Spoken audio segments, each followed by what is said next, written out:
putang inang nakipag-rap battle ako sa Manila. Yeah.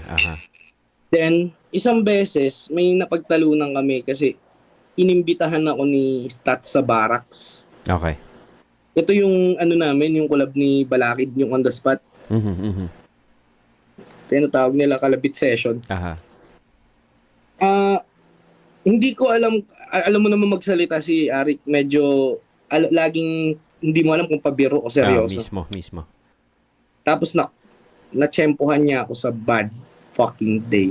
Sabi ko, wag mo kong patain tulad ng ginagawa mo kay Balakid at Tats. Sinabi mo ng personal to? Hindi, andun, kasi pinapaalis niya ako sa barracks eh. Na parang, ba't ka nandyan? Baka tamang nagbibiro lang pero wag inabot mo ka niya. Umano agad sa akin na, kine-question mo ako? Na parang kine-question mo ako, nandito ako, putang ina, in-invite ako ng bata mo. Aha. Personal, nagkasagutan kayong ganyan?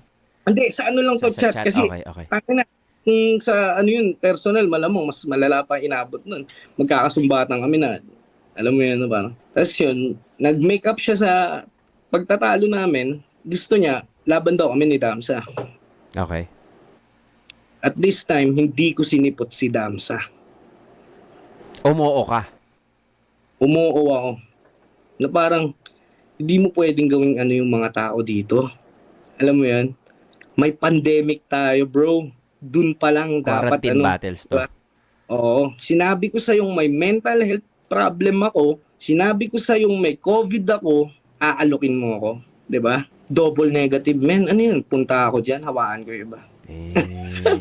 Kami yung unang nagtatalo ni Arik bago napalala lang ni Akata. Sumakto pa nga dun si Akata na putangin na, alam mo naman bunganga nun. Walang tigil na ang pinaparating niya, ikaw ng demonyo sa tao na yan, kaya yan ganyan. Lalong lumala yung pagtatalo namin na parang, sir, away nyo yan. May utak yan. Wala akong pake sa kung ano mang gusto niyang gawin. Wala akong kinalaman o hindi ko siya tinulak para gawin yan. Na parang sinabi niya, tapos reply niya na parang, isa nga kayo sa nagre-reklamo sa tiyo.